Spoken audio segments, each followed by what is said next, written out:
Hi, my name is Amber, and this is my December wrap-up. Now, if you saw my December TBR, you know that I didn't honestly have that many books on my TBR for this month. I really wasn't planning to get through a ton, but I ended up getting through way more books than I originally had planned on my TBR for this month.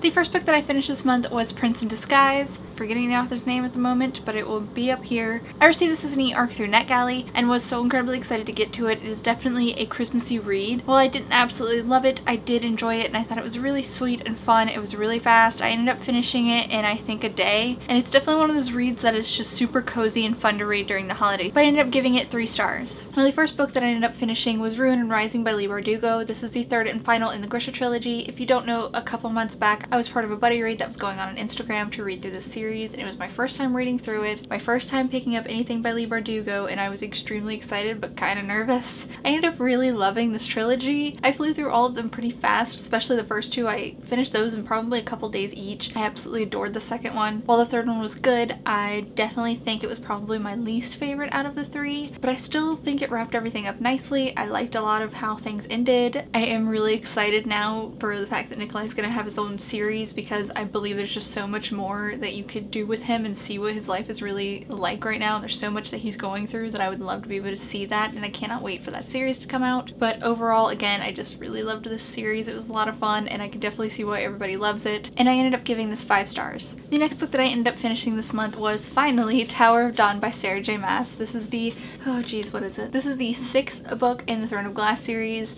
Now, I originally started this when it came out, which I think was September, but I only ended up getting about 200 pages in and kind of put it down for a little while just because of the fact that I had other things I really wanted to get to first. And this month I decided to just kind of push my way through because I really wanted to end up finishing this before the year was over. I picked up the audiobook and flew through it so quickly. I finished this book a lot faster than I thought I would, and I absolutely adored it. I was a little nervous going into this just because of the fact that it follows a side character. It was a character that I enjoyed, but it just wasn't one that I was expecting reading an entire book about. But I ended up really loving this. I ended up really enjoying this. I honestly just adore Cale's growth throughout this book, and I think if he's a character that you didn't like or lost your love for at some point, this is definitely something that's going to bring you back to him because you really see him grow. I really loved it. I loved the new characters that we got to meet in this, and I cannot wait to see what they do in the next book because I think meeting them with some of the others is going to be fantastic. So I'm really excited to see the last and final book, even though it makes me extremely nervous to read it because I don't know what she's gonna do, but I'm really excited and I'm very happy that I read this, and I did end up giving it 5 stars. The next book that I picked up this month was The Wish Granter by CJ Redwine. This is the companion novel to The Shadow Queen, which I ended up reading, I believe it was last year. These technically aren't a series. It's mainly just the world, and there's stories in each that each book is going to follow. The first one is a Snow White retelling, and this one is a Rumpelstiltskin retelling, and while you do get to see characters from the first one kind of just thrown in the background during this, which I did end up loving,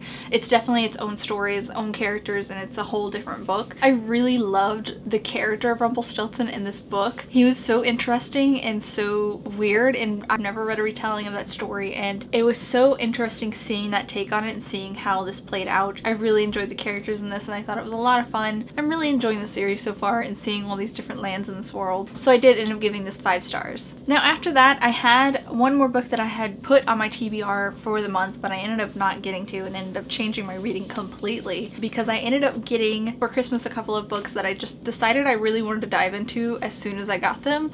First one was Eliza and Her Monsters by Francesca Zappia. I'm probably saying that wrong. This is one that I have seen everywhere, and it had definitely piqued my interest when it came out, but I had just kind of put it off buying it for a while, so I was incredibly happy to be able to get it as a Christmas gift, and I flew through probably 99% of this book in a day. It did not take me long to read through this. I thoroughly enjoyed these characters, and I just adored this story so much. While the ending definitely had some issues for me, it wasn't anything serious, it wasn't anything big, it was just small little things that I kind of wish the ending would have done differently. differently, and the ending just kind of felt, I don't know, disconnected from the rest of the story. But overall, I just still really loved this. I ended up just adoring this so much. And this is a story about a girl named Eliza, as the title suggests, and she has created this webcomic that is this huge popular story online with tons and tons of fans and viewers. And one day she runs into a boy named Wallace at her school, and he ends up being a huge fan of her series and writes fan fiction for it. And it's just this story about anxiety and relationships, both with family and friends, and it was just incredibly touching to see the way this went through and see how these characters deal with their anxiety. And it was really just a touching story. It was really heartwarming and really adorable, and there were tons of moments where I just couldn't keep a goofy grin off my face, which is something I absolutely adore in contemporary, so I was enjoying this a lot. It does have little illustrations inside, which are supposed to be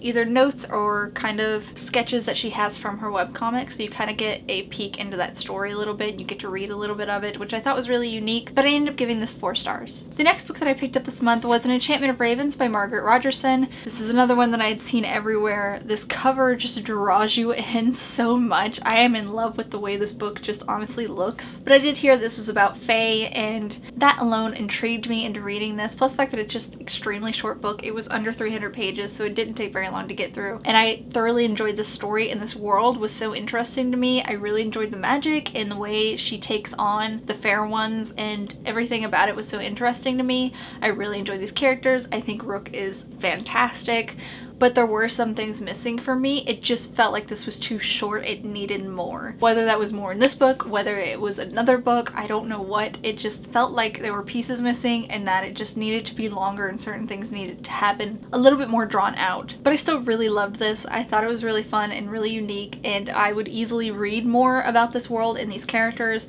So I hope there's more somehow, because I know this is supposed to be a standalone, but I really hope there's more because I just feel like it needs that. But I did end up enjoying it, and I did give it 4 stars. The last book that I ended up reading was Ever the Brave by Erin Summerall. This is the sequel to Ever the Hunted, and what I did not know until the end of the book was the final and the duology of Clash of Kingdoms. I'm happy with the way this ended. If you don't know, I've talked about Ever the Hunted on here before, and I loved it. I thought it was so unique. It's about a girl whose father is assassinated, and she decides to take it upon herself to go after the person that assassinated him, and she soon finds out that it's supposedly her old childhood friend and the boy that she first loved. This has magic in it, it has fantasy elements in it, it has a fantastic fun romance in it in my opinion, and I just really enjoyed these books so much. I thought they were really interesting and unique, and I love these characters, and these books are gorgeous. I'm in love with these covers so much, and I think they're absolutely beautiful. I thoroughly enjoyed this as much as I thought I would, and I enjoyed it as much as I enjoyed the first one, so I did end up giving this 5 stars. So those are all the books that I read in the month of December. Let me know down below what you read this month. I hope you enjoyed this video, and I'll see you guys next time.